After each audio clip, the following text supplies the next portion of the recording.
talk to yourself like someone you love. I think it is so interesting how a lot of people tend to care or prioritize others so much more than themselves.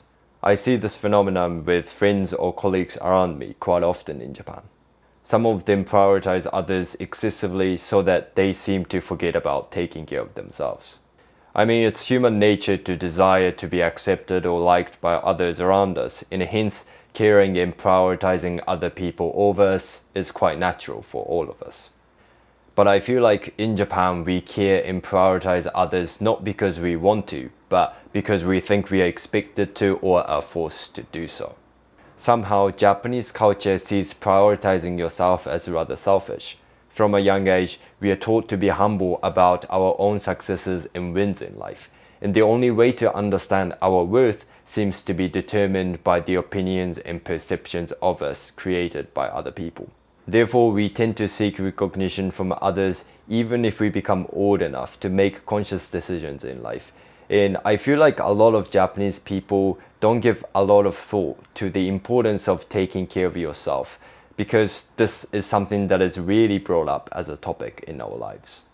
Globally, I understand that a lot of us do feel fulfilled by helping others because it is part of our DNA. But in my opinion, how can you give amazing support and care for others when you're excessively stressed, sad, or not happy with who you are? This is the reason why I believe that if you're wanting to support and help others, then you need to look after yourself first. Recently, I was talking to a few colleagues and we started talking about the desire to be accepted by others. One of them expressed that she was feeling a bit down because she's been super busy with her personal life, with her family, and the work hasn't been going well for her because of it. She felt that she needed to work harder to get better results in performance in order to feel better about herself. At that moment, I just had to tell her that the fact that she works full-time while looking after her small kids is super impressive, and she should give herself more credit because she might be too busy looking after others and she might not have time to reflect on how much she's been doing for other people. If others don't give her recognition because that's what she does for them all the time, she needs to give herself the recognition that she deserves. Then she seemed really surprised and said, "No one has ever said such things to me before." And I felt really happy that I could help her out a little bit. It seems to me that a lot of people are feeling like they're not enough or they should work harder so that other people recognize their efforts. But one thing that I've learned is that a lot of times nobody is there to recognize our hard work or what we do in life because everyone is so busy with themselves. On top of it, the sad thing is we have norms in society, and even when we look at the same thing, depending on who does it, people praise somebody who's doing it because it is uncommon, but when someone else does the same thing, people wouldn't recognize it or point it out that it is normal or it needs to be done better or correctly, whatever that means.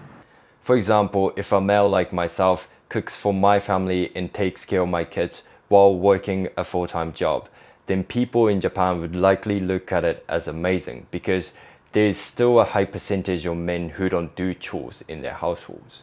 On the other hand, when women do the same thing, it would likely be seen as normal or common because the majority of women in Japan look after their families or are expected to prioritize doing it.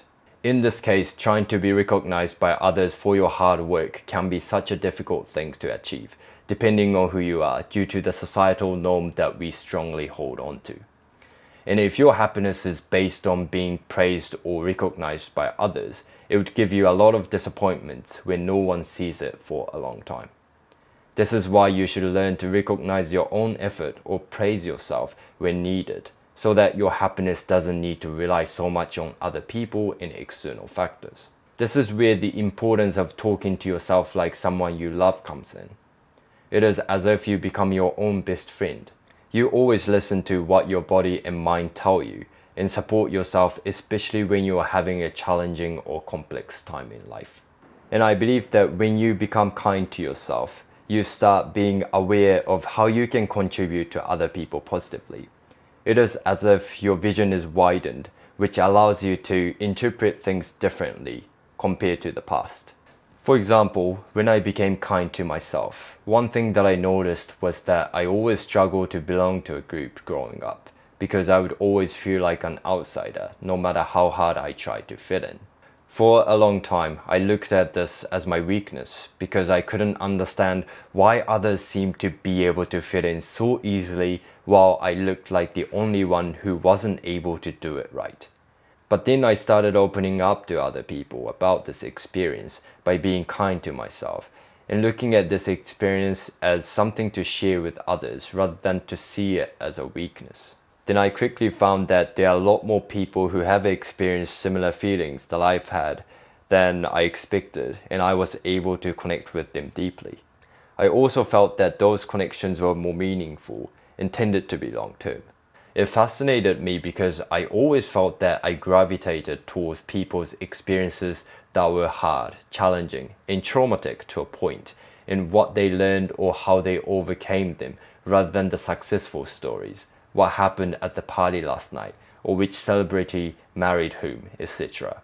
But when it came to talking to others, I hesitated to open up about my own experiences because I thought that they would see me as weak, and I believe it was my ego that stopped me from being vulnerable with others for a long time. What I learned by being kind to myself, however, is that being able to share experiences that might make you vulnerable is a strength, because it has the power to connect you with others who have similar experiences at a deeper level. I think the best way to help others is simply to talk about the experiences that you had with others and how you now look at things due to your experiences, because when you can relate to someone else, the connection becomes strong, and those who can relate to your experiences no longer feel like they are alone on this earth.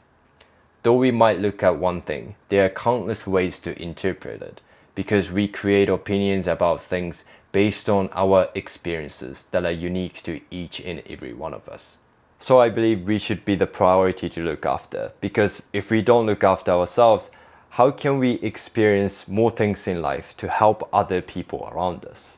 It is so common for us to think that we need to be more and do more all the time in our fast-paced society, but please always take a moment to look at how far you've come in your life. And make sure to listen to your body and mind, because if you really look after yourself first, then people around you are also influenced by your positive energy, like a ripple effect, and you help many people around you as a result. That's the end of the video today. I hope you guys enjoyed this topic. If you like this video, please give this video a thumbs up, because when you hit the like button, the YouTube algorithm helps my channel grow and reach people who are interested in the topics that I discuss on my channel. If you haven't subscribed to my channel yet, please consider subscribing, and I'll keep striving to create videos that are worth your time. If you have any questions or comments, please let me know in the comment section below, and I'll see you guys later. Bye!